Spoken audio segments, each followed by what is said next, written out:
estar frente a su pantalla y de alguna manera poder llegar a todos ustedes con las inquietudes que se relacionan con mi especialidad fundamentalmente de traumatología ortopedia, traumatología deportiva y medicina deportiva. Recalcar y reiterar de que este programa es en vivo y en directo, no solamente para la ciudad de La Paz, sino también para todo el interior del país. Bien, vamos a rememorar un poco el tema anterior del anterior sábado, cuando hablábamos de la artrosis de rodilla en este caso. Estamos tocando un tema bastante, diríamos, puntual, como ser la rodilla en este caso.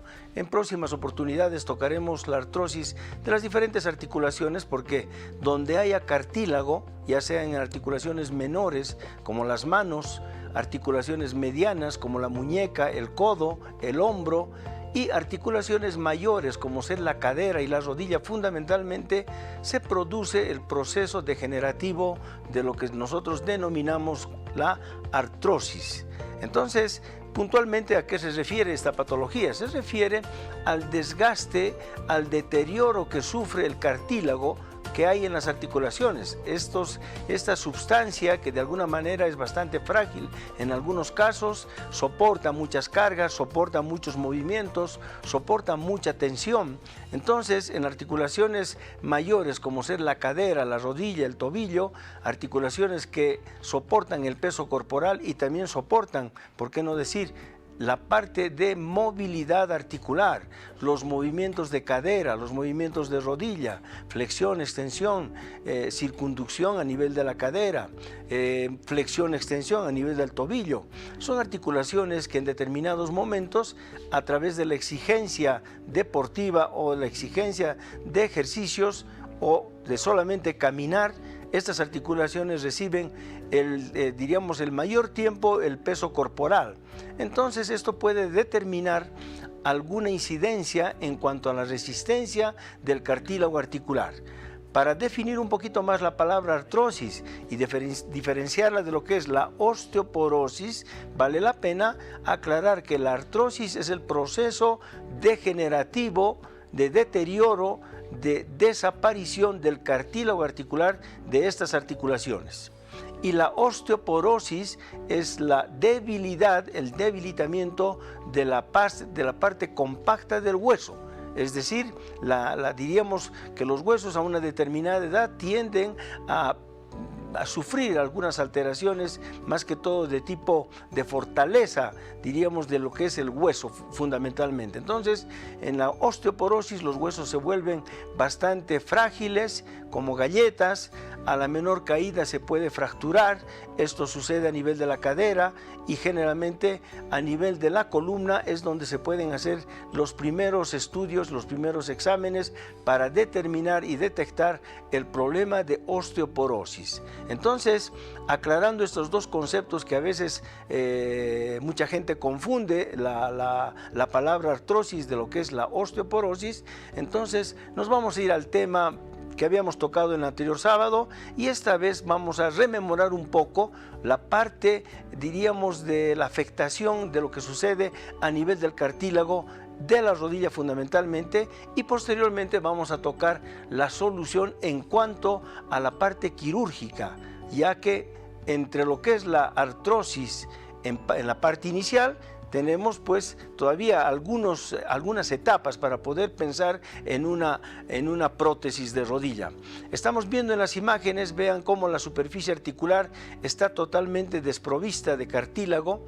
Esta articulación con lesión ya de meniscos, con lesión de cartílago a nivel femoral y a nivel del platillo tibial, termina en una prótesis que tal cual la están viendo ustedes, tiene componentes metálicos, componentes de metales y aleaciones especiales de titanio, de vanadio, de polietileno. Es decir, ahí diríamos la confección de estas prótesis son altamente ya estudiadas hace muchos años y de alguna manera no producen ninguna reacción, adversa en cuanto a no tolerar el elemento metálico dentro del organismo, tal cual están diseñadas los elementos metálicos, como son las placas, los tornillos, todos los elementos metálicos metálicos que utilizamos para solucionar los problemas de fracturas y todo lo demás.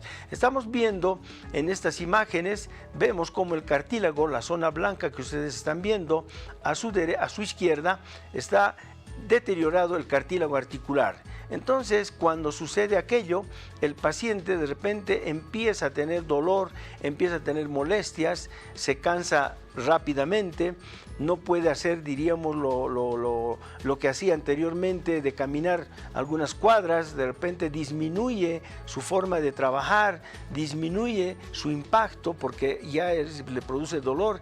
A esto podemos sumar de que empieza a haber limitación en la articulación para la flexoextensión, empieza a haber limitación en cuanto a la resistencia, ya no es el paciente que caminaba 10, 20 cuadras o 10, 20, 30 minutos, ya es un paciente que empieza a tener dolores. A veces se manifiesta con derrames articulares, ¿sí? Cuando hay mucho deterioro, de repente la rodilla empieza a defenderse con derrames articulares, derrames de líquido sinovial, lógicamente. La rodilla tiene esa manera de defenderse y de anticipar que algo está pasando dentro de la rodilla. Puede haber una lesión meniscal, puede haber una lesión de ligamentos cruzados. Aquí estamos viendo, por ejemplo, un segmento, un solo segmento, un cóndilo que está lastimado, que está con proceso inflamatorio, con proceso degenerativo y en algunos lugares ausencia de cartílago. Todavía en estas circunstancias, que a veces suele suceder, no son tan frecuentes las patologías unilaterales, es decir, que se lesione una sola superficie, estamos viendo una prótesis, una hemiartroplastia, es decir, solo la mitad de la articulación, solo un cóndilo que está lesionado y que se puede hacer este tipo de operaciones para mejorar la calidad y la capacidad de soporte de carga a nivel de la rodilla. Estas son las prótesis unicondilares que se llaman, que abarcan solamente un segmento. En un lado tenemos la sustitución de esta lesión a través de un elemento metálico, como es la prótesis unicondilar.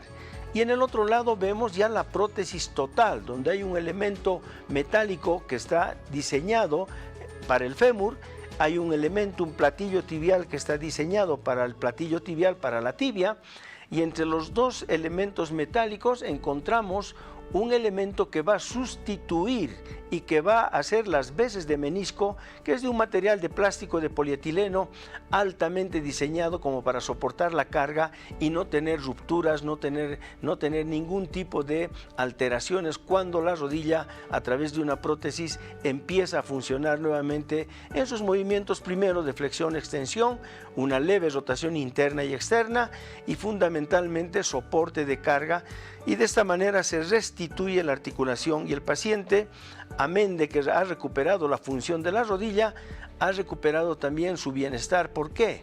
Porque ya no hay inflamación, ya no hay dolor, el paciente se siente muy contento y de alguna manera pues se le alivia, diríamos, este síntoma que es tan deprimente en algunos casos, porque a veces el dolor de una artrosis de rodilla o de cadera o de cualquier articulación, el dolor a veces es permanente, el dolor es en la mañana, en la tarde, en la noche, no deja dormir, no deja caminar al bajar una grada o 2 gradas y el paciente ya empieza a quejarse.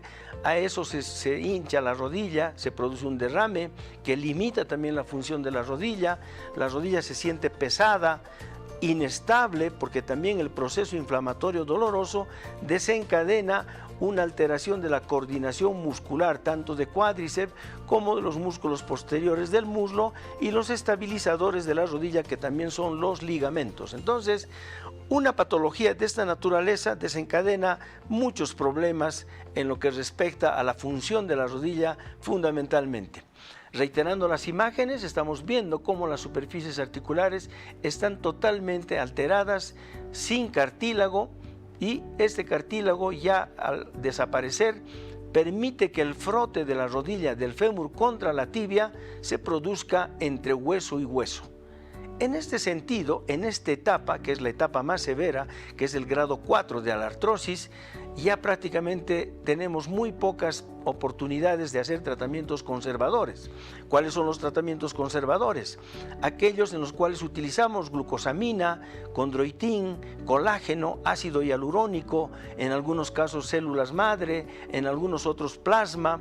Entonces, todos estos elementos, cuando la rodilla está en estas condiciones como la que ustedes pueden ver en la diapositiva, de alguna manera ya no hacen el efecto que uno quisiera. Por eso es que de alguna manera nosotros tenemos que tratar de orientar a las personas, a los pacientes, de que cuando hay dolor de rodilla hay que tratar de hacer una determinación o un diagnóstico de alguna manera lo más precoz posible para fortalecer este cartílago. Entonces vamos a mostrar un poco en las imágenes lo que significa el cartílago, porque algunas personas aún no saben qué es el cartílago. Si nos permite la cámara, por favor, y nos permite un poco de acercamiento, primero vamos a mostrar la parte sana en esta maqueta.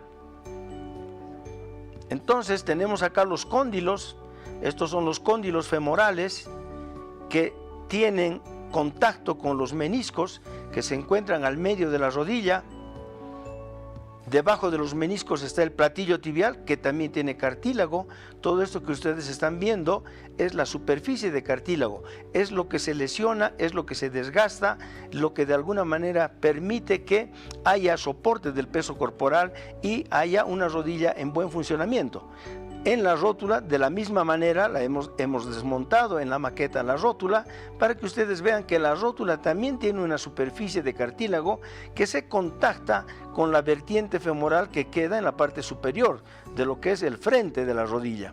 En este segmento que estamos mostrando acá es donde actúa la rótula produciendo una fricción mínima de milésimas de segundos cuando estamos caminando, subiendo, bajando, saltando, haciendo deporte. El resto de la rodilla se articula a través de los cóndilos femorales, tanto interno como externo, sobre los meniscos que también soportan el peso corporal, absorben el impacto y después se transmite a través de la tibia, del platillo tibial, se transmite hacia la tibia y hacia el tobillo y posteriormente el peso corporal llega totalmente disminuido hacia el talón, hacia el primer dedo y hacia el quinto dedo, donde de alguna manera ya nosotros cuando llega este momento no sentimos el peso corporal cuando estamos caminando o estamos haciendo deporte. En otra de las maquetas, ya un poco más pequeña, vamos a mostrar cómo las imágenes que habíamos visto se transforman en esta situación. Aquí estamos viendo totalmente un cóndilo desprovisto de cartílago. La zona roja que ustedes ven en su pantalla corresponde a la erosión y a la presencia y a la exposición del hueso. Y de alguna manera esta superficie de hueso ya está en contacto con la tibia, porque también se supone que cuando hay este problema y la artrosis está bastante avanzada, la parte meniscal tal vez ya ha desaparecido y entonces el contacto ya es directo con la tibia. Si ustedes tienen un poquito de diríamos un poco de visión un poco más definida, tratando de percatarse de estas superficies que está al borde de los cóndilos, a los costados de la rodilla, estas protuberancias que nosotros conocemos como los famosos osteofitos, son los que también determinan la deformidad de la rodilla y también el dolor y las molestias, porque ya estos bordes de hueso empiezan a molestar la parte blanda, los ligamentos, los músculos, los tendones que están cerca de la rodilla. Entonces, esta es una maqueta donde ya vemos un grado de artrosis muy avanzado, grado 4, donde ya no tenemos la oportunidad de fortalecer el cartílago. Vale la pena aclarar esta palabra que estoy diciendo porque cuando nosotros hablamos de fortalecer el cartílago es cuando tenemos oportunidad de hacer un tratamiento conservador. Quiero aclararles que hay muchos productos que de repente son ofrecidos por la televisión o por las revistas o por los diferentes medios de comunicación cuando hablamos de regenerar el cartílago. La palabra clave es regenerar, lastimosamente está muy mal utilizada. De todas maneras es bueno que la gente sepa para que no caiga en ese engaño de pensar de que los medicamentos que ofrecen tanto por la televisión como por la prensa o cualquier medio televisivo digan que la sustancia regenera el cartílago. Desgraciadamente hasta el día de hoy no hay un medicamento que regenere cartílago. Los medicamentos que utilizamos y que están en boga y que están actualizados, como ser el ácido hialurónico, por ejemplo, fortalece el cartílago que queda. Mientras no haya cartílago, directamente todos estos elementos no tienen ninguna incidencia de regenerar cartílagos, ¿cierto? Entonces, vale la pena aclarar aquello. ¿Por qué? Porque también tenemos la oportunidad, cuando la persona acude a una consulta a la brevedad posible, después de sentir dolor, alguna molestia diferente en la rodilla, ya está dando, digamos, la rodilla está avisando de que necesita un control. Y de repente podemos nosotros en ese momento tener todavía una articulación llena de cartílago. Entonces este cartílago, si está produciendo dolor o molestias, posiblemente esté en una fase inflamatoria queriendo entrar a un proceso degenerativo. Ahí es cuando tenemos que actuar para poder fortalecer el cartílago que queda. Cuando hay cartílago, todos estos medicamentos son de mucha utilidad y pueden preservar la rodilla, tratando de evitar lo que es la cirugía de rodilla, es decir, llegar a una prótesis de rodilla. De todas maneras, si es que nosotros tenemos oportunidad de hacer un diagnóstico precoz, podemos evitar este episodio que es desagradable, que a veces es muy costoso, a veces es difícil de tomar una decisión de hacer una prótesis o aceptar una prótesis, pero también cuando nosotros proponemos hacer una prótesis es cuando lamentablemente y o desgraciadamente ya no tenemos cartílago, el paciente está sufriendo mucho, el dolor es intenso e importante, el dolor es muy limitante, es deprimente porque no solamente es la persona la que está sufriendo, sino también es el entorno familiar, es decir, la gente que vive con un paciente que tiene artrosis, la esposa, el esposo, los hijos, los familiares que están alrededor se limitan muchísimo. ¿Por qué? Porque tienen un familiar que está sufriendo, que no puede caminar, que no puede trasladarse, que no puede ir a un evento social. Entonces, en ese sentido es que lastimosamente el entorno familiar se involucra en este sufrimiento. Por eso es que cuando llega ese momento y el paciente está totalmente ya limitado por el dolor, por las molestias, por la deformidad, es cuando nosotros hacemos la propuesta de que sí o sí tenemos que poner una prótesis para dar calidad de vida fundamentalmente. La artrosis se presenta generalmente a partir de los 60, 65 años, 70 años. Mucha gente piensa que en esta edad es un poco difícil querer poner una prótesis, pero gracias a Dios las prótesis están diseñadas cabalmente para aquellas personas que en esta edad han sufrido el deterioro de la articulación, el desgaste del cartílago articular, la falta de cartílago articular por diversas causas. Las causas son, ya las habíamos tocado, pero las podemos reiterar. Pueden ser causas traumáticas, causas que se producen a través de lesiones meniscales, a través de inestabilidad por ruptura de ligamentos cruzados o ligamentos laterales, accidentes de tránsito, problemas sistémicos como ser el reumatismo, como ser la gota. Esas patologías alteran el cartílago articular. Ni qué decir las infecciones que se producen en algunos casos en las articulaciones, a través de una herida, a través de un objeto punzocortante que pueda penetrar en la articulación, en este caso la rodilla, que es la que más se expone. Entonces se producen infecciones que también pueden determinar el deterioro y el desgaste y la alteración del cartílago articular. Entonces, en ese sentido es que nosotros, de alguna manera, a través de estas patologías, también podemos llegar a la conclusión del por qué se ha deteriorado, se ha desgastado, se ha deformado una articulación, en este caso la rodilla. Entonces, en ese sentido es que la propuesta de hacer una prótesis de rodilla justamente es aquella en la que ya la rodilla o la cadera en todo caso, o cualquier otra articulación ya no tiene cartílago y de repente ya no podemos hacer tratamientos conservadores, ni de fisioterapia, ni de rehabilitación, ni poner inyecciones intraarticulares para mejorar la calidad del cartílago. Vuelvo a reiterar, no hay un medicamento en la actualidad que regenere el cartílago. Entonces, desde esa premisa, no se dejen embaucar, no se dejen engañar con la propaganda que de repente algunas sustancias producidas por algunas empresas farmacéuticas ofrecen la regeneración del cartílago. Cuando ya no hay cartílago, desgraciadamente no hay alternativas de poder regenerar a través de cualquier sustancia, y eso nos obliga a proponer la prótesis de rodilla. En ese sentido es que me he permitido traer en unas maquetas algunos componentes que corresponden a lo que es la prótesis de rodilla. Entonces, ahora lo que estamos mostrando es una tibia, estamos mostrando justamente la superficie del platillo tibial que estábamos hablando. En ese sentido es que nosotros, al hacer una cirugía, hacemos un corte a nivel del hueso, tratando de darle lo que decimos nosotros, platillo tibial, es decir, una superficie totalmente plana que tiene un elemento metálico, que es este, que se va a adherir a esta superficie tibial. En ese sentido es que para nosotros fijar este metal sobre el hueso, ponemos un aditamento que es el cemento. El cemento va a fijar el platillo tibial, el componente del platillo tibial definitivamente.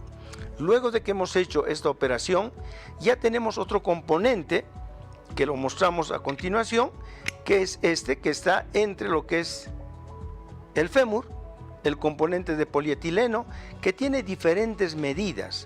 Nosotros podemos, en el momento operatorio, podemos estabilizar la rodilla a través de estos componentes de polietileno que tienen diferentes medidas y que nos permiten poner una prótesis que esté no muy floja, pero tampoco muy apretada, que nos permita hacer la flexo-extensión de la rodilla. Entonces, una vez que hemos preparado, por decir, el platillo tibial, o podemos empezar de la forma inversa, podemos preparar también lo que corresponde al fémur. Entonces acá tenemos ya el componente del fémur. Mostramos ahora cómo hacemos unos cortes a nivel del fémur, ¿sí? Cortes que están diseñados para que la prótesis, el componente femoral, se adapte anatómicamente a estas superficies, a estos cortes. Para ello se necesita lógicamente un instrumental especializado que nos permita hacer estos cortes, que son milimétricos y que están en relación al componente femoral. Si podemos seguir con la cámara y acercar un poco más, tenemos el componente femoral, y voy a poner el componente femoral en una postura de perfil, y ustedes van a poder ver cómo aquí hay un corte, acá hay otro corte, acá tenemos otro corte, acá hay uno y acá hay otro más, que corresponden los cortes a estas superficies del fémur que hemos cortado, hemos diseñado, diríamos, para que la prótesis, es decir, el elemento metálico, el elemento femoral, se adhiera anatómicamente a esta zona. En ese sentido es que una vez que hemos logrado aquello, colocamos el componente femoral. Previa aplicación de cemento, colocamos el componente femoral, que tiene que coincidir de esta forma. Vean ustedes en un perfil cómo las carillas los cortes que hemos realizado se adhieren perfectamente a las superficies de hueso que hemos cortado. Una vez que hemos hecho esto y que hemos comprobado que la prótesis, el componente femoral, está de manera adecuada, recién procedemos a cementarlo. Es decir, los componentes femorales y tibiales siempre van con cemento, Por ahora todavía no se han diseñado prótesis, si bien están en estudio, prótesis que sean no cementadas de rodilla. En cadera sí las hay, pero en rodilla todavía hay cierto inconveniente en poner prótesis no cementadas. De todas maneras, una vez que hemos hecho aquello, ya tenemos el componente femoral, tenemos el componente tibial, tenemos lo que es el elemento de polietileno que va a suplir los meniscos, y tenemos el componente femoral ya con la prótesis. Entonces, en ese sentido es que ahora tenemos esto. Tenemos que se ha rehabilitado la flexión, extensión, la traslación del fémur sobre la tibia, tiene un componente de rotación leve, ¿sí? Y nos permite recuperar fundamentalmente el eje también de la pierna, es decir, el eje de la rodilla, porque en muchos casos la rodilla a veces se deforma y se va hacia afuera o se va hacia adentro. También nos permite reconstruir, diríamos, ese plano anatómico que tiene que estar en relación al eje del fémur y al eje de la tibia. Por eso es que también podemos hacer este tipo de correcciones cuando hacemos una prótesis. Entonces, no solamente hemos recuperado la flexión y extensión de la rodilla, si vamos a poner ahora la imagen en vista lateral, estamos haciendo esto, esa es la extensión, esta es la flexión de rodilla. Si ponemos la imagen de frente, tenemos un poco de rotación de rodilla, tenemos rotación y flexión y extensión en esos niveles, y esto nos permite en algún momento recuperar estas funciones. Pero lo más importante es que a través de este cambio de rodilla por una prótesis nos permite definitivamente aliviar el dolor y darle una mejor calidad de vida a la persona que de alguna manera ha llegado a un extremo severo de lo que es la artrosis de rodilla. Vamos a ir a una pausa comercial tratando de que nuestros televidentes puedan tener contacto con nosotros a través de la vía del teléfono que está en pantalla y que lógicamente se da la oportunidad de poder entrar en contacto para absorber cualquier inquietud.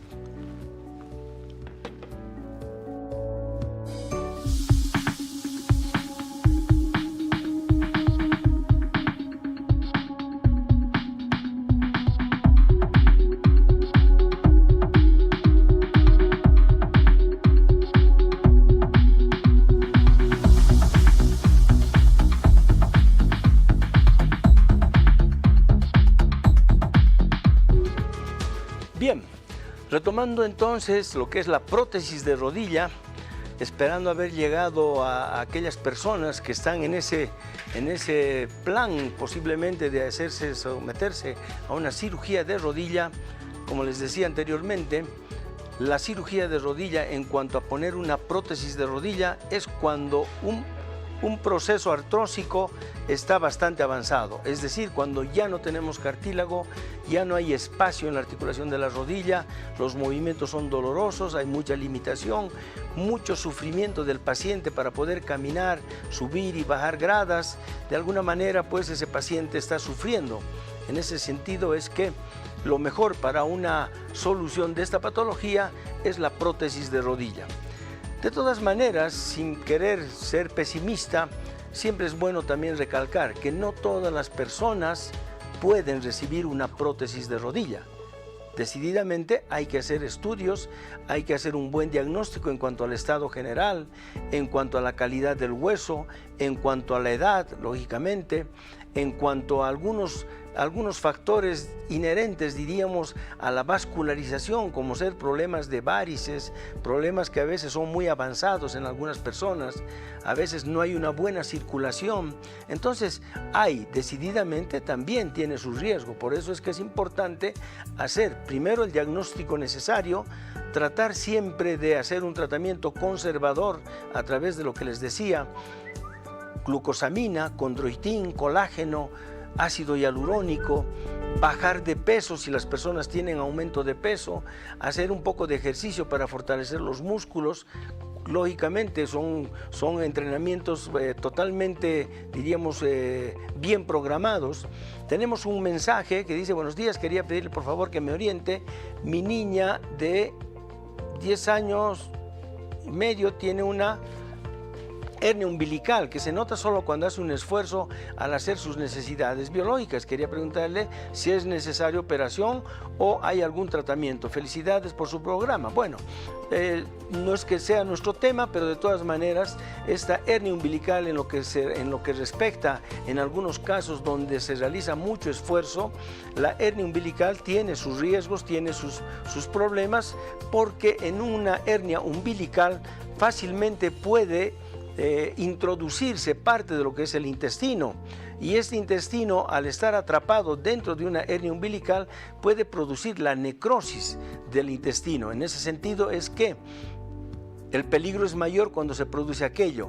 No vale la pena mantener una hernia, diríamos, por mucho tiempo, porque la hernia no se va a solucionar sola. Requiere sí o sí una operación para fortalecer esa pared que de alguna manera ha perdido consistencia y puede permitir la salida de especialmente el intestino. Entonces, si bien no es nuestro tema, pero de todas maneras tenemos conocimiento de aquello, porque también en cuanto a la parte de medicina deportiva, hay muchos atletas que al hacer esfuerzos de levantamiento de pesas, al hacer esfuerzos en cuanto a su preparación física, también cursan con este tipo de patología, las famosas hernias inguinales o hernias abdominales. Entonces, también hablamos de hernias musculares. Por eso es que la patología no está lejos de nuestro conocimiento, pero de todas maneras requiere una cirugía para no cursar con las complicaciones que puedan haber a través de que elementos que están en la parte de la pelvis puedan entrar a este lugar de hernia y estrangularse. Al estrangularse se necrosan y eso requiere una operación a veces de emergencia, y bueno, pues el pronóstico tampoco es muy bueno. Por eso hay que tomar nomás las medidas necesarias para poder solucionar el problema.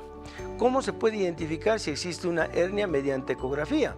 Bueno, en realidad la identificación de la hernia se puede hacer por un examen ecográfico, pero generalmente las hernias se las detecta a través de un buen examen clínico, a través de los esfuerzos durante el examen clínico. Entonces, la persona que está relacionada con la parte abdominal especialmente tiene conocimiento de hacer un diagnóstico a través del examen clínico, de los antecedentes y de la forma en que puede estar molestando esta hernia, ¿sí?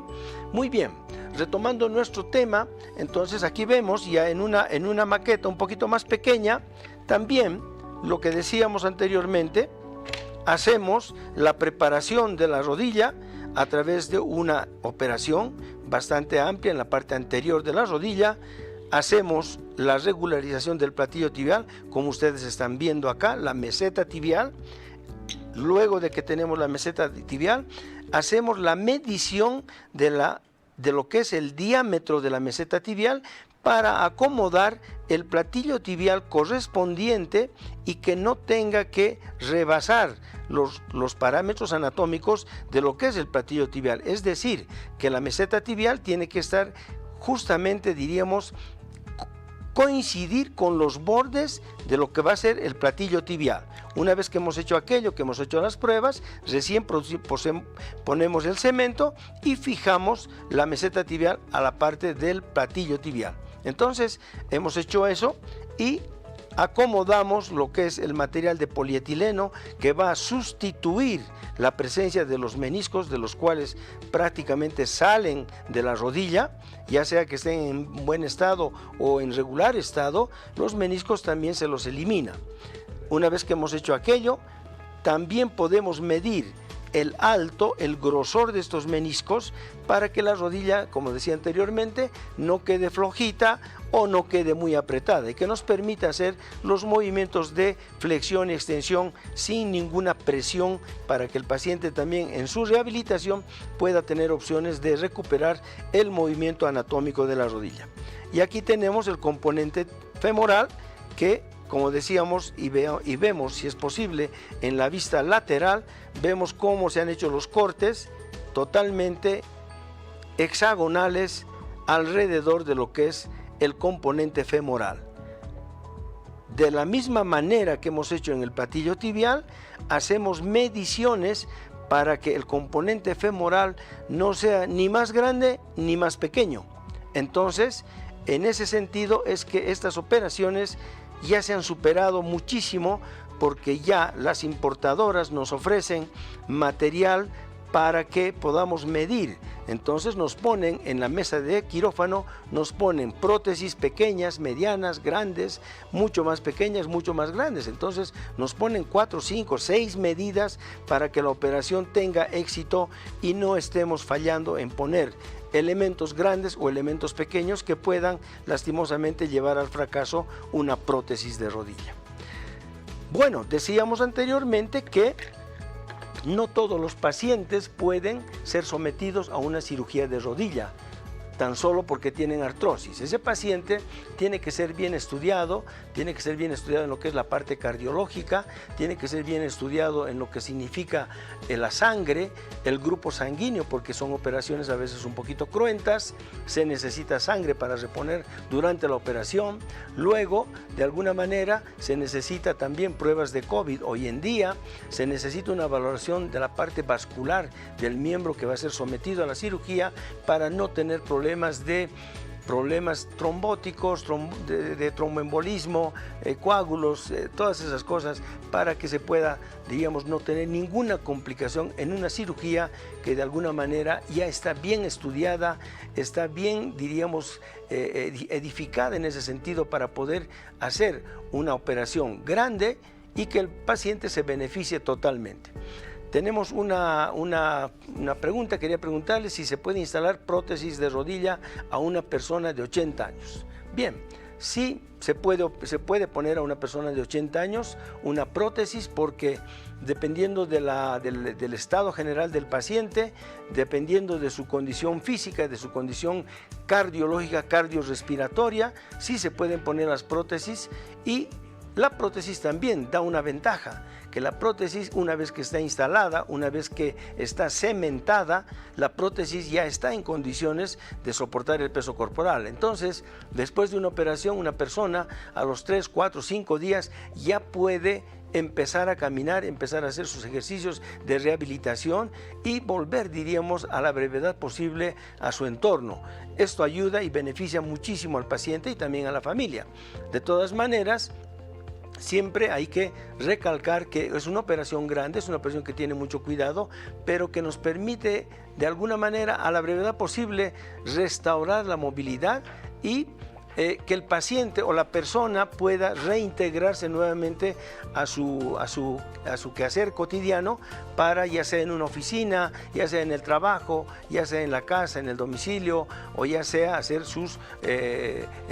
todo lo que tenga que hacer en cuanto a la parte profesional o decididamente todo lo que tenga que hacer para poder movilizarse en mejores condiciones y en buenas condiciones. Entonces, estimados amigos, no tengan miedo a pensar que algún colega nuestro les proponga una cirugía de rodilla. Si propone una cirugía de rodilla, decididamente hay que hacer los estudios correspondientes previos a saber que realmente tiene una artrosis ya muy avanzada, donde ya no hay cartílago, donde ya no podemos hacer tratamientos conservadores, donde ya no podemos poner ácido hialurónico, donde ya hay falta de cartílago, donde hay ya deformidad de la rodilla hacia adentro, hacia afuera, y fundamentalmente donde el paciente está totalmente limitado, con dolor, está sufriendo mañana, tarde y noche, estando en reposo, estando en movimiento, no puede bajar una grada, no puede subir otra grada, no puede caminar, decididamente ya su vida es un tormento. Por ese hecho es que las prótesis también están diseñadas para solucionar este tipo de problemas y circunstancias en las cuales los pacientes alteran su bienestar durante todo el día y durante mucho tiempo, y de la misma manera el entorno también se altera. Por ese hecho es que cuando se trate de una prótesis de rodilla, traten siempre de recibir la información correspondiente, traten de siempre hacer lo que el galeno, lo que el colega, lo que el especialista pide en cuanto a valoraciones cardiológicas, hematológicas, grupo sanguíneo, tratar de tomar todas las previsiones para que esta cirugía, que como les decía, ya ha sido determinada desde hace mucho tiempo y felizmente hoy en día en nuestro medio tenemos todas las posibilidades de colocar prótesis, no solamente de rodilla, sino también de cadera, de hombro, de codo. Entonces, en ese sentido es que las importadoras también han jugado un papel importante en lo que respecta a la provisión de material, de instrumental y de material, de prótesis de prueba antes de poner la prótesis definitiva. Para su información, las prótesis cuando las colocamos ya en forma definitiva en el momento preciso de la cirugía son las prótesis que vienen selladas, esterilizadas de fábrica, ¿sí? Y nosotros hacemos las pruebas previas, lógicamente con todo el material y con todo el instrumental que nos proporcionan las importadoras, que como les decía, hay de diferentes procedencias, hay de diferentes lugares que vienen las prótesis. Bien, dice, buen día, felicitarlo por su programa, quería consultarle cómo identificar si necesito un implante de rodilla y si dicho implante se desgasta con el tiempo. Bien, estos materiales son materiales ya estudiados desde hace mucho tiempo. El material tanto de prótesis de rodilla, especialmente de cadera, son materiales estudiados a través del tiempo en cuanto a su resistencia, en cuanto a su, diríamos, a su tiempo de permanencia en el organismo. Son materiales que ya no son rechazados, que han sido bien estudiados. Es muy difícil, casi yo diría humanamente imposible. Yo no tengo un caso que haya sucedido en el cual el paciente sea alérgico a los metales. Es muy raro, pero puede suceder. De todas maneras, ese no es un motivo como para no poner una prótesis. En ese sentido es que el material que se utiliza, que es una aleación de titanio, vanadio, polietileno, cadmio, aluminio, son aleaciones estudiadas y que realmente son diseñadas para que el organismo las pueda aceptar totalmente. El tiempo de duración no tiene límites, Lógicamente, la persona que tiene una prótesis, especialmente en lugares de soporte como ser la cadera, la columna o la rodilla o el tobillo, de alguna manera son materiales que tienen que ser también cuidadosos porque hay que tratar de cuidar. Es una prótesis, es una operación grande, a veces es un gasto económico bastante importante para muchas personas, entonces es una prótesis que hay que cuidarla. Permite que algunas personas, en algunos casos relativamente jóvenes, puedan retornar a la parte deportiva, pueden hacer ejercicios y todo eso, pero tienen que hacer ejercicios metódicos, ejercicios que no expongan y no pongan en riesgo la prótesis tanto de cadera como de rodilla. Como les decía, el material, la resistencia, la duración del material no tiene límites y es por eso que son prótesis diseñadas para que duren 10, 15, 20 años dependiendo de lo que se necesite. De todas maneras, a esta prótesis también hay que ofrecerle algunos cuidados de no aumentar de peso, de no hacer lo que les decía, algunos ejercicios y maniobras que puedan poner en riesgo la prótesis, cuidarla. ¿Por qué? Porque es un elemento que primero que da mucha satisfacción porque alivia el dolor, retoma el paciente sus actividades de trabajo, especialmente actividades laborales, actividades sociales, puede caminar sin dolor, puede movilizarse de un lado a otro sin dolor, puede ir a un evento social y divertirse y poder estar, diríamos, mucho mejor de que cuando estaba sufriendo. Bueno, estimados amigos, cualquier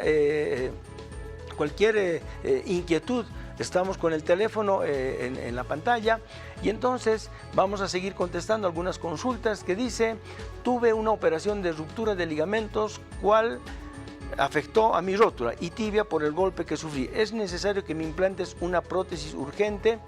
Bien. Como decíamos, para tomar una decisión de cuán urgente y cuán necesaria sea una prótesis, hay que hacer una evaluación de en qué estado ha quedado, en este caso la rodilla, a través de esa operación de ligamentos, en qué estado está el proceso degenerativo después de haberse roto los ligamentos y ver en qué estado también está la alineación de la rodilla. para ver si es que realmente se necesita una prótesis urgente. Ahora, si nosotros quisiéramos hacer un diagnóstico más directo, al margen de hacer, por decir, una ecografía, una radiografía, una resonancia magnética, tenemos también un elemento que es sumamente importante para tomar decisiones, que es la artroscopía. La artroscopía nos permite ver en forma directa, es como que nosotros estuviésemos entrando a la rodilla y vemos directamente el grado de deterioro que tiene esa rodilla. Vemos la parte de superficies articulares, de tibia, de fémur, meniscos, ligamentos, y así podemos hacer un diagnóstico totalmente definitivo. Tenemos un llamado telefónico, si es que podemos recibirlo. Hola, muy buenos días, doctor. Sí, buen día. Mi consulta es esto, y cuando voy al tema del clima, en la parte de mi rodilla me duele, no sé si es el desgaste de cartílago, y cuando bajo al pata del oriente, normal, el tema de ya no siento el dolor de mi rodillita. ¿Cuál sería el problema, doctor? Esa consulta tengo. Bien, evidentemente hay algunas personas que cuando cambian de altitud y cambian de temperatura y de humedad refieren algunos dolores. Unos refieren dolores y otros refieren alivio. Esto está en relación a la parte propioceptiva que tiene la rodilla, que yo diría que hasta hoy en día todavía no se sabe la relación que tiene la rodilla con el cerebro. En ese sentido es que muchos pacientes no solamente pueden presentar dolor de rodilla a través del cartílago, también tenemos que recordar, bueno, tal vez la gente no lo sabe, pero nosotros sí lo sabemos. Tenemos una membrana sinovial dentro de la rodilla. Tenemos también nervios que van a los diferentes elementos que tiene la rodilla, al hueso, al cartílago, al menisco, a la parte muscular, a la parte tendinosa, a la parte ligamentaria. Tenemos elementos propioceptivos que están en conexión con el cerebro, que son factibles de sufrir alteraciones, de sufrir inflamaciones a través de cambios de temperatura, como decía el señor que nos ha llamado hace un momento. Entonces, no necesariamente hay que pensar que la rodilla tiene problemas de cartílago y que de repente se manifiestan ya sea en el llano, donde hay calor o donde hay frío, ¿sí? Tenemos una membrana sinovial que también tiene su patología aparte, que puede ser la causa de los dolores cuando se presentan estos cambios de temperatura, cuando se presentan estos cambios de humedad. Bien, tenemos otro llamado. Sí, buen día. Doctor, buen día, ¿me escucha? Sí, le escucho. Una consultita, quería que me aclare por qué existe este sonido de la rodilla. Le comento que últimamente cuando me siento, cuando me paro, mi rodilla está sonando mucho. Quisiera que me aclare, por favor, y qué solución podría dar. Muchas gracias. Bien. Esa inquietud que tiene nuestro amigo que nos ha llamado es una inquietud de todos los días, de toda la gente que cuando está de cuclillas o está en sentadillas o se agacha y flexiona mucho la rodilla, siente una crepitación, un ruido que generalmente está producido por la presión que hace la rótula contra el fémur. Esa es una posibilidad. La otra posibilidad de crepitación y ruido en la rodilla son las lesiones meniscales y, por qué no decir, algunos meniscos que de repente son muy móviles dentro de la rodilla, que también producen ruido y producen crepitación. Pero siempre hay que tratar de diferenciar el ruido meniscal con el ruido de lesión o debilitamiento del cartílago articular, especialmente, como nos ha referido el señor, que cuando se agacha, cuando está de cuclillas o está en sentadillas, al momento de pararse hay una crepitación, hay un ruido que nosotros a veces lo detectamos como si estuviéramos apretando copos de nieve, y algunas veces ese ruido es bastante importante. Entonces, cuando sucede aquello, ya es un síntoma de alarma para saber que tenemos que fortalecer ese cartílago a través del tratamiento con glucosamina, con condroitín, con colágeno y, ¿por qué no?, a veces unas aplicaciones de ácido hialurónico nos permite solucionar el problema. Tenemos otro mensaje que dice: hola, buenos días, yo tengo displasia de cadera y no me traté hace 2 años. Fui al médico porque ya no soportaba el dolor y me dijeron que la parte derecha de mi cadera se está necrosando. Quisiera saber qué significa, ya que esa vez solo dijeron que debía operarme y nada más. Actualmente tengo 30 años.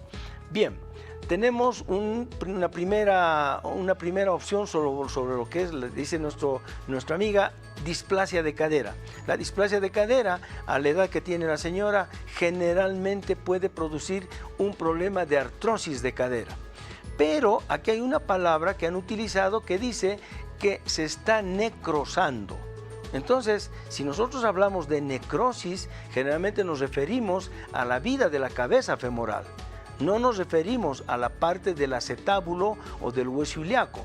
Entonces, hay que tomar, diríamos, en consideración cuáles son las alternativas de la apreciación del galeno, de decir, se está necrosando. ¿Qué se está necrosando? ¿Se está necrosando la cabeza femoral o qué es lo que se está necrosando? Si tiene displasia, posiblemente esté con un periodo, a esta edad, un periodo de artrosis. Entonces, si estamos con una necrosis o si estamos con una displasia que ha terminado en este momento en artrosis de cadera, entonces sí, la propuesta de hacer una prótesis es sumamente elemental. Hay que cambiar esa cabeza femoral si es que se está necrosando y o en su defecto si hay artrosis de cadera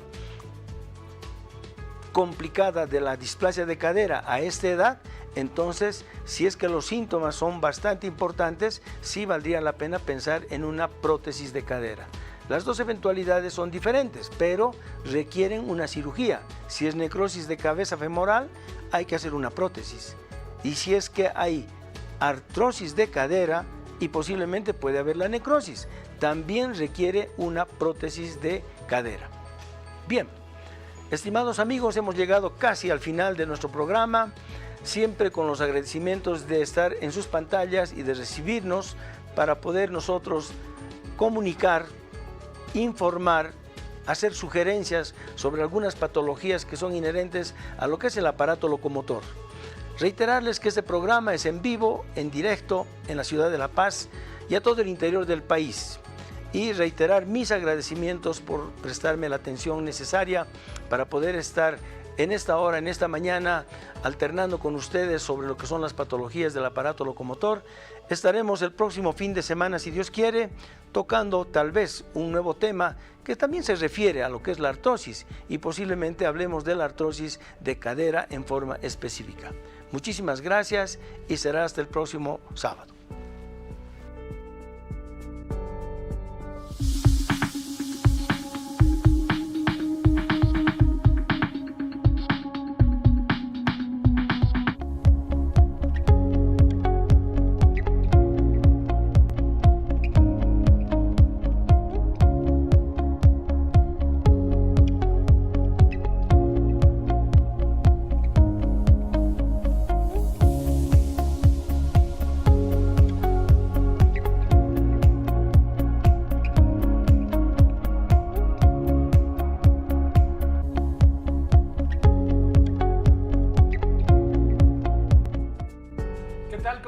Muy buenos días.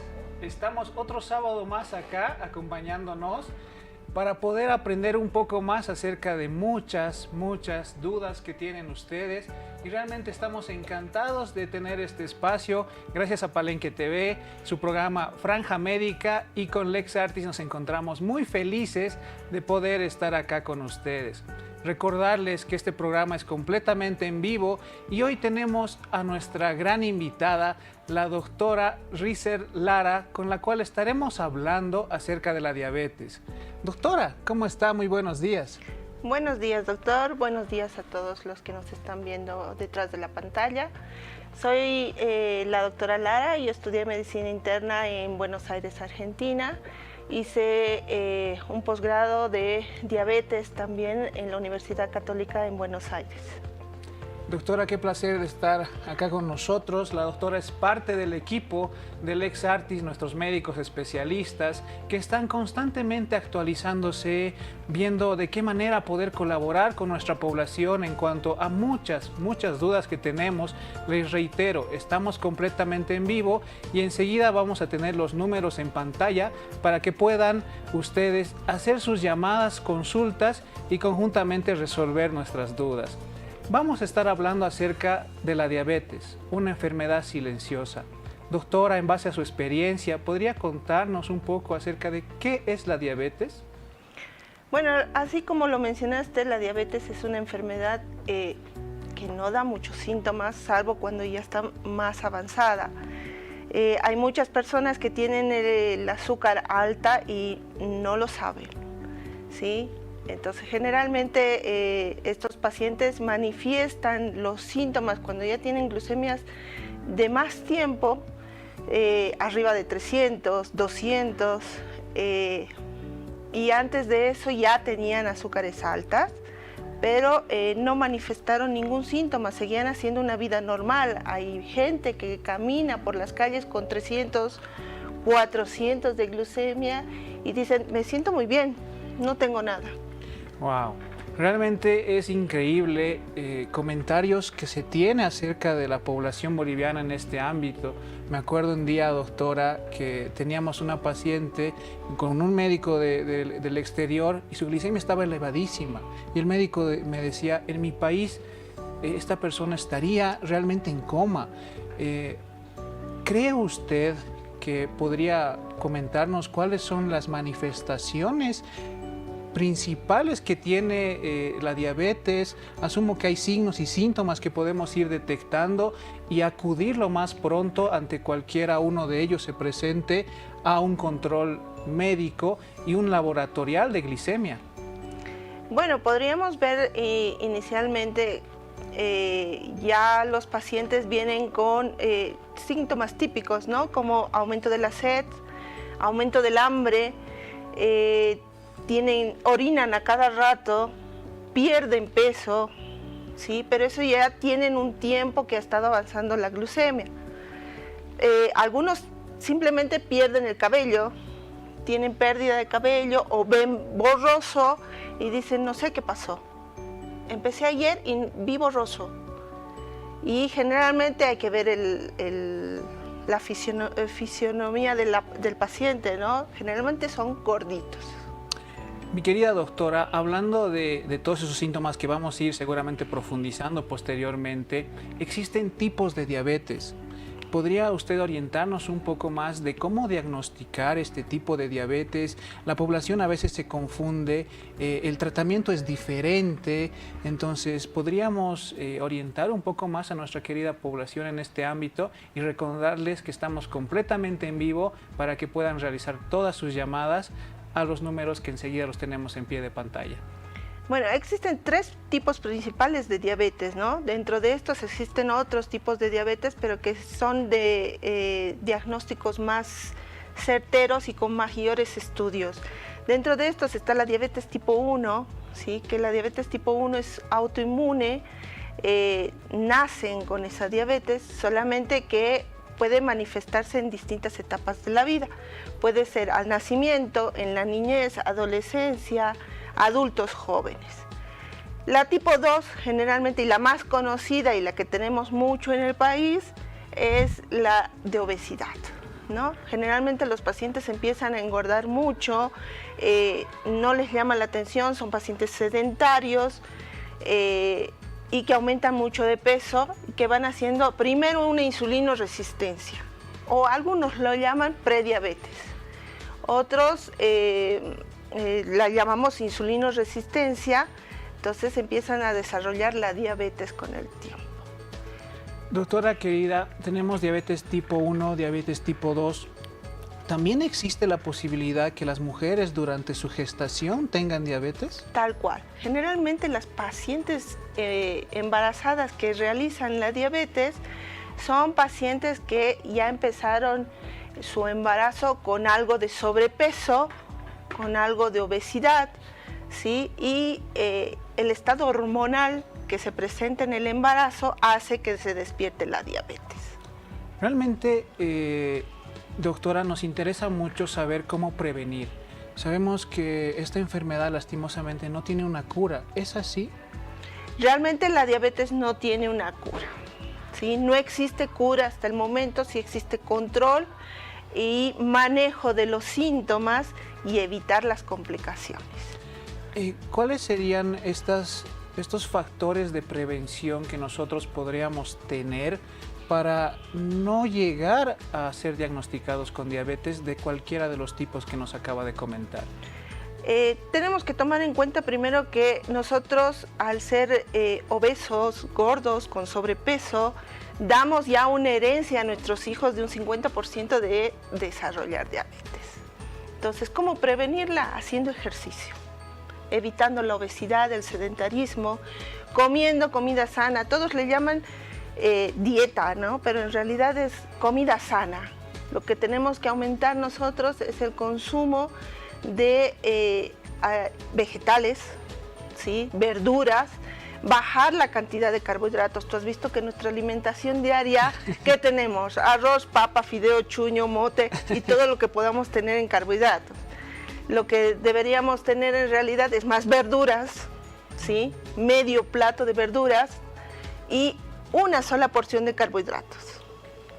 Es un factor muy importante el alimenticio para poder controlar este tipo de enfermedades. La actividad física, lo acaba de comentar.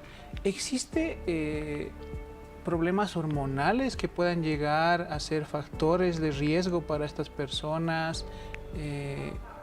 ¿Clínicamente se ve algún signo que la persona pueda observar y decir, no, me tengo que hacer? Se decía de la acantosis nigricans, no sé si realmente eso es un mito. Y llegando al tema de mitos, me encantaría que usted nos pueda resolver algunos. Realmente la teleaudiencia nos va a poder afirmar que existen muchas dudas en cuanto al tipo del azúcar, en cuanto a qué frutas deben comer o no comer las personas que ya tienen esta enfermedad, cada cuánto tienen que hacer su control capilar. Vamos resolviendo todas esas dudas, mi querida doctora. Perfecto, vamos resolviéndolas poco a poco. Primero, la acantosis nigricans, sí. Se presenta generalmente en el diabético tipo 2 por la obesidad. La acantosis nigricans es una insulinoresistencia. Cuando su insulina no está siendo suficiente, no está actuando como debería actuar por la obesidad del paciente. ¿Nos puede decir y detallar cómo detectamos qué es la acantosis nigricans? Bueno, la acantosis nigricans es una pigmentación, o sea, se vuelve negro la parte de atrás del cuello, las axilas, las entrepiernas, ¿sí? Son coloraciones oscuras, ¿sí? Que a veces nosotros no nos damos cuenta o decimos, ah, me quemé el cuello, dicen muchos, ¿sí? Pero puede ser signos de obesidad y que está empezando una insulinoresistencia. Otro signo que también pueden ver son los acrocordones, que muchos de nosotros debemos tener, ¿sí? Son unos puntitos como lunares que se ven a nivel del cuello, de la parte anterior del cuello, pecho, ¿sí? Pero se ven lunares, a veces un poquito más grandes y otros más pequeños. Después podemos estar hablando acerca de otros tipos de manera de diagnosticar esta enfermedad, doctora. Para el diagnóstico en realidad se utiliza el laboratorial, ¿no? Nosotros tenemos que hacernos un laboratorio en ayunas. Si tenemos 2 controles de glucemia en ayunas arriba de 126, es un diagnóstico de diabetes, ¿sí? Si tenemos menos de 126, es una glucemia alterada en ayunas que hay que estudiarla y ver cuál es la causa, ¿no? Pero el diagnóstico es laboratorial. ¿Cada cuánto las personas tienen que acudir a realizarse su control para detectar si tienen o no diabetes? Para saber si tienen o no diabetes, por lo menos tienen que ir una vez al año. Y si son más gorditos, más tiempo, o sea, cada 3 meses, porque no sabemos en qué momento esto se pueda presentar. ¿Por qué? Nosotros, a partir de que hacemos el diagnóstico de diabetes, podemos decir que empezó la enfermedad en sí 10 años antes en los pacientes obesos. Wow. Y doctora, hablando de esto, acerca de cada cuánto las personas ya con diabetes deben hacerse su control capilar, sabemos que muchos de ellos ya se compran su glucómetro. ¿Cuándo deben hacerlo? ¿Cada cuánto deben hacerlo? Todos los días. ¿Todos los días? Todos los días. ¿Por qué? Porque el azúcar se eleva, ¿sí? Se eleva, o sea, varía ¿sí? Puede estar alta o baja. Si nosotros caminamos, si nosotros nos enojamos, si nosotros comemos algo un poquito de más, como nos gusta, ¿no? Muchos te dicen, ¿pero qué te va a hacer un vasito de Coca-Cola? No te va a hacer nada. Sí, sí hace. Sí sube el azúcar. Tal vez no te da el síntoma, tal vez no te da molestia, pero sí sube el azúcar. Entonces, lo ideal es estar siempre en control en casa, ¿no? Ya tenemos una ayuda bastante grande con el glucómetro. Recuerden, usted, si tiene diabetes, debe realizar sus controles capilares con su glucómetro todos los días para poder tener un control diario de cómo está yendo su enfermedad. Pero doctora, es muy importante acompañarlo con su medicación. Realmente, ¿qué pasa si ese día se olvidan? Hay muchas dudas y preguntas en cuanto a eso. Me dicen, si no tomé mi pastilla, ¿puedo tomar 2 el mismo día? ¿Cómo se puede hacer para regular? Sabemos que incluso antes de acudir a su control médico, hacen una sobredosis para decir, ok, doctora, he estado en controles, pero necesitamos y nosotros tenemos herramientas como la hemoglobina glicosilada, que es un factor que nos da un control de hace 3 meses cómo está nuestro paciente. ¿Qué le podemos decir a esa persona diabética que a veces se olvida su pastilla? ¿Cuál es la mejor manera para que ella o él pueda controlar esa situación?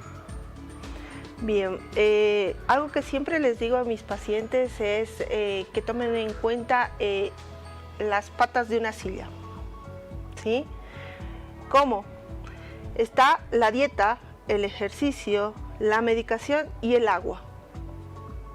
Son los 4 pilares que debe tener siempre el paciente diabético. Si falta uno, ¿se puede sentar en la silla? No, se cae. Entonces tiene que... el hecho de que consuma un poco más de medicación antes de venir al médico para decir, ah, bueno, su glucemia está bien, a mí no me engaña. Se engaña a sí mismo. Y lo ideal es que sepa que tiene una enfermedad que si no se la cuida, no se la mantiene en valores estables, lamentablemente va a llegar un momento en que su cuerpo va a decir, bueno, basta, me cansé. Acá yo, no sé, infecto una herida, me quedo ciega, me voy a diálisis, ¿sí? Entonces, lo ideal es cumplir la medicación, hacer el ejercicio, comer saludable y tomar mucha agua. Doctora, qué gran dato que nos da. Me encantó lo de la silla de las 4 patas, que realmente es muy importante que nosotros, como profesionales médicos, como personal de salud, podamos brindar una orientación a nuestros pacientes para que puedan tener un tratamiento integral y puedan tener resultados en una enfermedad que lastimosamente tiene una alta prevalencia en nuestro medio, como es nuestro país. Doctora, ¿podría darnos tal vez algunas cifras, datos en su experiencia, cuántos pacientes tiene? ¿Cuáles serían los factores para que nuestra población, nos decía el alimenticio, pero seguramente existen otros que podamos ir comentando con nuestra teleaudiencia? Bueno, datos exactos no tengo, pero sí dentro de los pacientes que he visto, ha habido muchos pacientes que llegan a la consulta pensando que en realidad no tienen diabetes, que hubo un error, que no pueden tomar la medicación porque no son diabéticos o no pueden desarrollar la enfermedad. Y lamentablemente de estos hay 1/3 de la consulta por lo menos. Increíble, increíble y realmente lo hemos pasado. Muchos pacientes vienen y se dan cuenta ese momento y se les dice cuáles son sus síntomas y son muy certeros, ¿no? La pérdida de peso, la polifagia, la polidipsia, que son signos que nosotros tenemos que darnos cuenta y orientar mucho más a nuestros pacientes. Enseguida retornamos con otras nuevas preguntas, resolviendo mitos acerca de esta enfermedad. Nos vamos a un corte.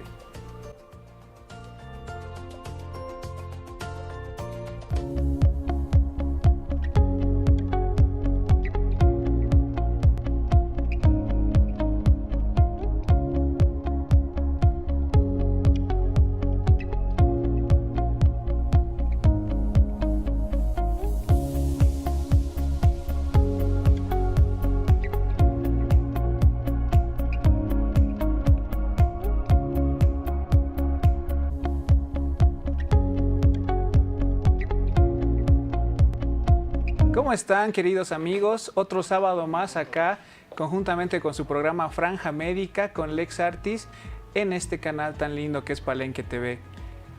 Hoy estamos hablando acerca de la diabetes, una enfermedad silenciosa. Ya hemos hablado acerca de signos, síntomas. Ahora deseo que la doctora pueda comentarnos un poco más y vamos resolviendo sus dudas.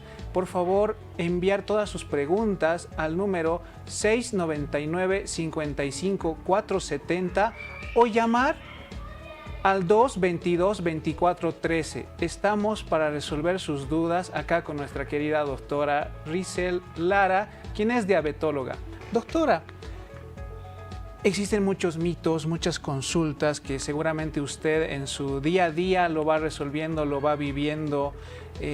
Personalmente, muchos de los pacientes nos comentan o nos preguntan cuál es la dieta que nosotros tenemos que tomar, que tener, quién nos puede orientar en esta dieta, qué pasa con las frutas, cuáles frutas podemos o no comer.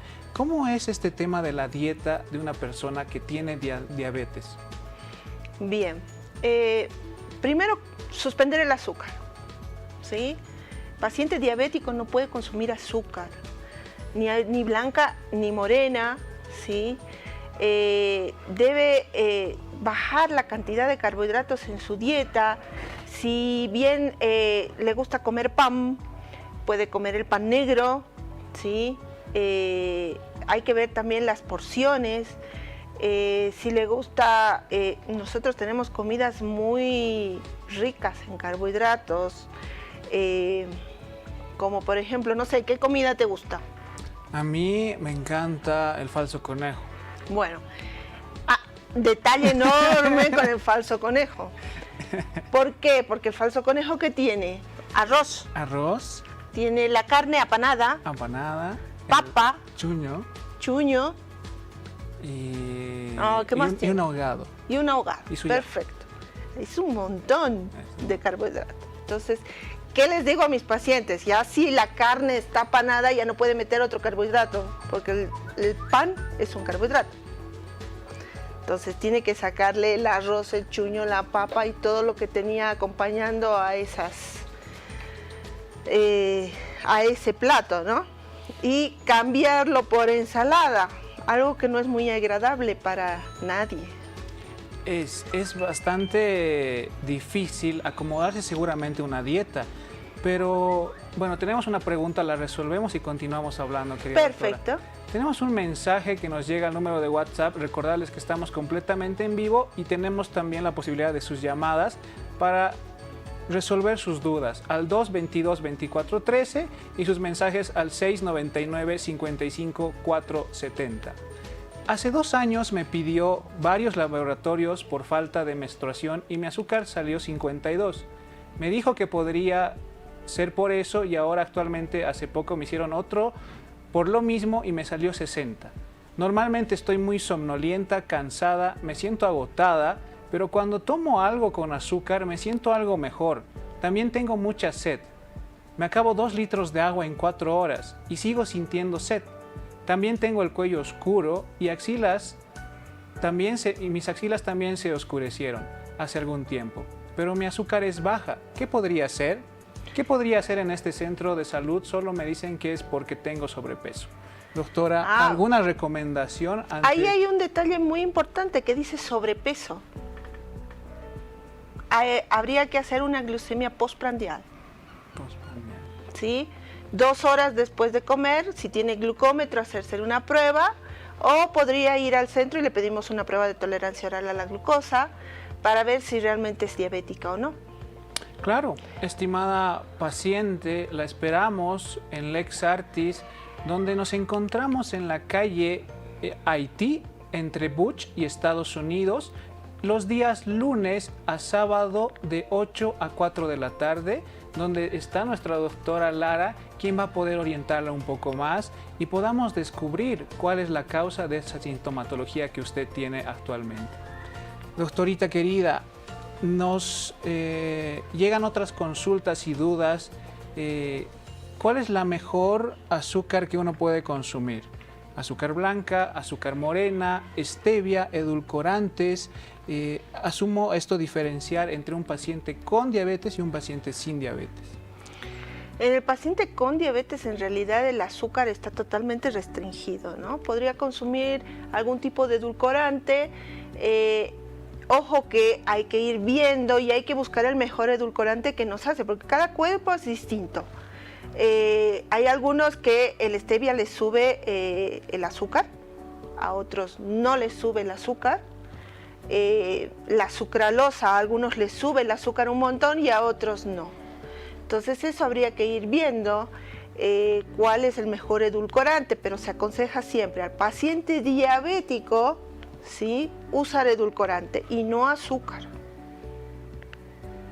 Tenemos un mensaje que nos acaba de llegar actualmente. Si me lo colocan, por favor. Gracias. Doctora, quería preguntarle si se puede instalar prótesis. Bueno, no, creo que no, está llegando otro mensaje.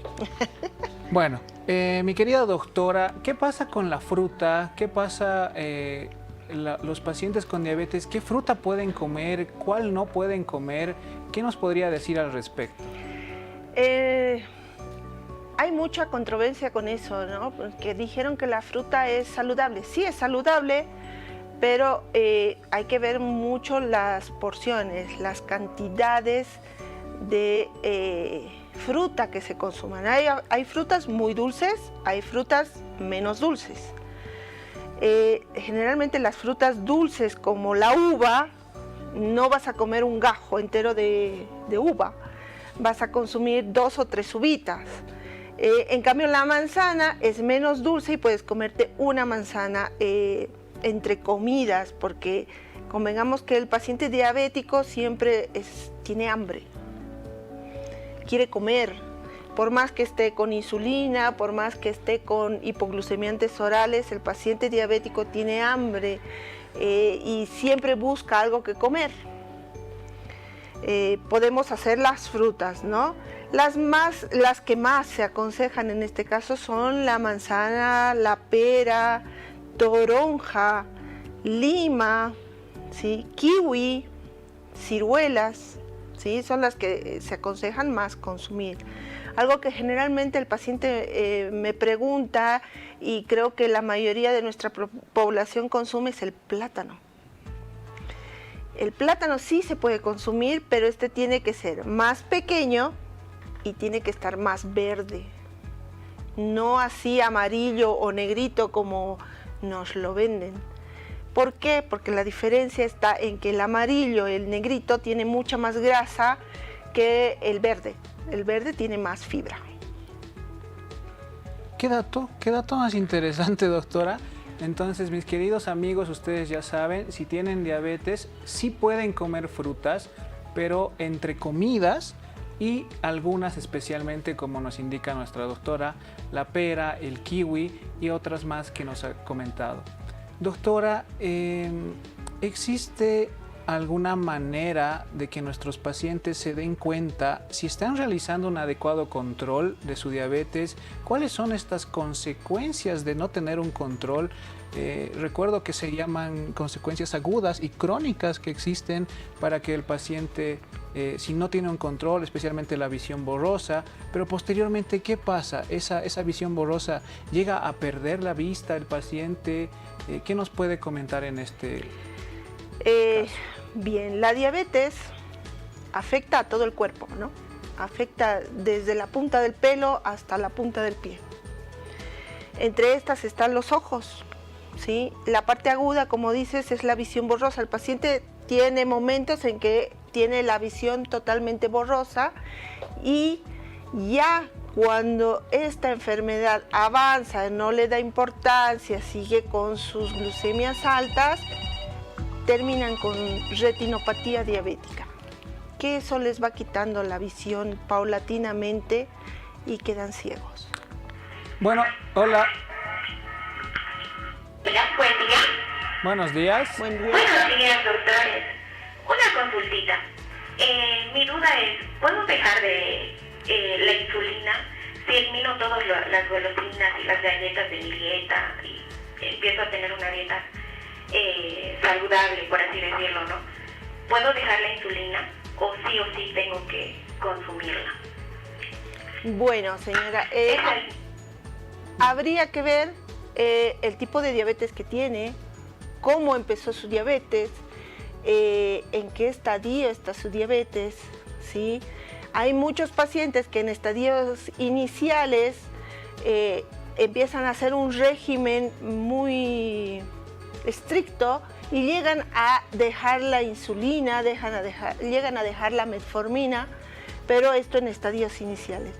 Eso hay que irlo viendo y ir conociendo al paciente para ver si lo puede dejar o no, ¿sí? Porque si ya recibe insulina es que ha tenido glucemias altas y que la necesita, ¿sí? Nuestro cuerpo produce insulina, pero a veces no es suficiente y la necesitamos aplicar de afuera. Muy interesante, doctora. Estábamos hablando acerca de la retinopatía diabética, que es una de las secuelas que deja un mal control que cualquier persona pueda tener cuando no está controlada su diabetes. Entonces, ¿existen otras consecuencias que se pueda tener? ¿El pie diabético es una de ellas? Exactamente, el pie diabético, existe la nefropatía diabética, la neuropatía diabética, ¿sí? El paciente generalmente empieza con una neuropatía y muchos de los pacientes diabéticos ya deben saber qué es a veces dolor, a veces hipoestesia, o sea que no sienten, baja la sensibilidad de sus pies. Entonces, ¿qué pasa con la complicación? Ya es más avanzada de un pie diabético, porque el paciente diabético, al bajar la sensibilidad, al no tener el dolor que se siente generalmente cuando el zapato te aprieta, cuando te raspa, cuando pisas un clavo, no lo tiene. Y este paciente está caminando días con el clavo bien metido en la planta del pie y no lo sabe. Hasta que revisa y encuentra recién el daño a nivel del pie. Doctora, ¿cuáles son los órganos que afecta la diabetes fuera de estos, los ojos que nos comenta? Sabemos que también afecta a los riñones. ¿Cuáles serían las complicaciones? Hay casos en que la diabetes e hipertensión se manejan conjuntamente y sabemos que esto llega a ser problema a nivel renal, llegando a que incluso la mayoría de estos pacientes son los que necesitan diálisis. Tal cual, el paciente diabético termina siendo hipertensión, ¿sí? Porque el paciente diabético tiene un mal control metabólico, hace hipertensión, daña, y como te dije a un principio, daña desde la punta del pelo hasta la punta del pie. Los pacientes se quejan de piel seca, los pacientes se quejan de caída de cabello, no escuchan bien, hacen insuficiencia cardíaca, ¿sí? Son todas las complicaciones a lo largo de su enfermedad, ¿no? Bueno, tenemos una pregunta acá en el número de WhatsApp. Por favor, si pueden un poquito subírmelo para que pueda leerla. Hace 2 años me dio coronavirus y no sabía que me detectaron diabetes. Con seguimiento de medicación ahora desapareció. Dejé la medicación por más de 1 año. ¿Es posible que reaparezca? Mi glucometría no llega a 100. Sí, es posible que aparezca, ¿sí? Que vuelva a presentarse la diabetes por el mismo hecho de que dejaste la dieta, dejaste el ejercicio. Bueno, muchos dejan la medicación y se mantienen muy bien con la dieta y el ejercicio. Lo ideal es que esto se mantenga por el largo de toda su vida, ¿no? Puede tener un gustito que otro alguna vez, pero lo ideal es la dieta y el ejercicio y el consumo de agua, ¿no? Bueno, tenemos otra consulta que nos dice: buenos días, tengo una consulta. Sabemos que la hemoglobina glicosilada es una de las pruebas para la determinación de la diabetes. Mi pregunta es: ¿cuál de las fracciones de esta se utiliza con mayor referencia para poder determinar dicha enfermedad? Bien, la hemoglobina glucosilada no se utiliza para diagnóstico actualmente, porque no hay estándares establecidos a nivel mundial, entonces por eso no se utiliza como diagnóstico. Sí se utiliza como control y se pide cada 3 meses, ¿sí? Y la hemoglobina glucosilada que se utiliza más es la hemoglobina A1C. Así es. Querida doctora, continuemos con nuestra charla acerca de diabetes. ¿Hay algún mito que usted haya escuchado, alguna consulta repetida, algo que pueda ayudar un poco más a que las personas manejen esta enfermedad que lastimosamente es muy prevalente en nuestro medio? Buena pregunta que haces. Te comento que hubo pacientes que me dijeron que la stevia produce ceguera y que por eso no la usan. Eso es un mito, ¿sí? Los va a dejar ciegos el azúcar alta, no así los edulcorantes. Al menos no está demostrado todavía. Otra cosa que también me han dicho, no tan frecuente, pero es la excusa del paciente cuando quiero iniciar insulina, es que la insulina los va a dejar ciegos. Nosotros producimos insulina, todo ser humano produce insulina y lo que queremos es mejorar el azúcar aplicando insulina. Hay pacientes que se quedan sin insulina, como el diabético tipo 1, o hay pacientes que su insulina no es efectiva por la misma obesidad, vuelvo a repetir, y necesitamos aplicar insulina externa. ¿Algún otro mito más, doctora? La mejor manera que nuestros pacientes con diabetes puedan realizar un seguimiento, un control de la misma, fuera de lo de la toma capilar, la alimentación, ¿qué más le podríamos recomendar a estas personas? Lo que he visto, y depende del criterio médico en general, por ejemplo, yo a mis pacientes siempre les recomiendo que el azúcar en ayunas debe ser siempre menos de 110. Y el azúcar postprandial, que les pido siempre al control 2 horas después de cualquiera de sus comidas, debe ser máximo hasta 140, para tener la menor posibilidad de hacer complicaciones a lo largo. Perfecto, perfecto, doctora.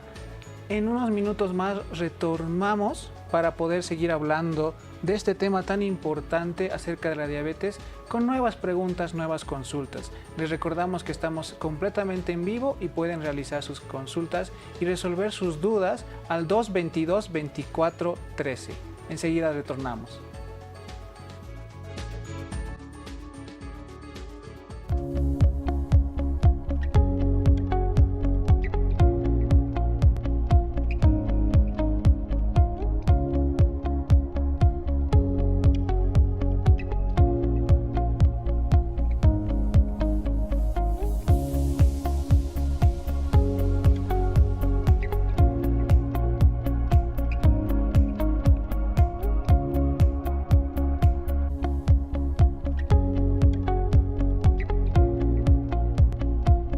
¿Cómo están, mis queridos amigos? Continuamos acá con su programa Franja Médica, conjuntamente con Lex Artis y gracias a Palenque TV.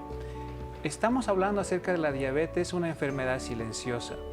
Nos encontramos completamente en vivo y ustedes pueden realizar sus consultas y preguntas al 222-2413 o al número de celular enviando un mensaje o también llamando 699-55-470. Estamos con nuestra doctora Lara, quien es diabetóloga. Doctora, ya hemos hablado bastante, hemos desglosado brevemente lo que es esta enfermedad tan increíble que tiene las personas y lastimosamente en nuestro medio muy prevalente. Usted nos decía que la actividad física es muy importante para tener un control, para prevenir la enfermedad. Le consulto, ¿cómo es este tipo de actividad que tenga que hacer? ¿Cada cuánto tiene que realizarlo?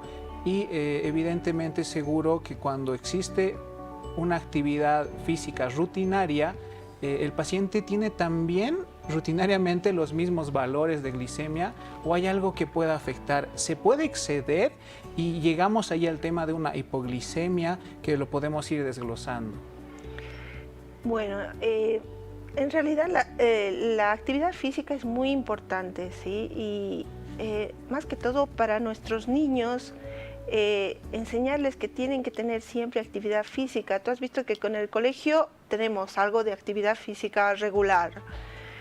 Saliendo del colegio va bajando, entras a trabajar, ya no haces nada, llegas a adulto mayor, menos. Y es algo que deberíamos mantener, ¿sí? Si bien existe intensidad de la actividad física, los niños deberían tener siempre actividad física. Nosotros, como adultos, deberíamos tener actividad física. Si bien muchas veces no se puede tener diaria, por lo menos 3 veces por semana, ¿sí? No aquella que dice, no, doctora, durante toda la semana me comí todo lo que pude, pero el sábado eliminé todo. El sábado me fui a jugar fútbol todo el día. No nos ayuda tanto como el ejercicio físico regular y no excedernos con la alimentación. Lo que generalmente recomiendo es al adulto mayor, porque tienen dolores de rodillas, dolores de cadera, la espalda. Traten de caminar por lo menos 20 minutos al día.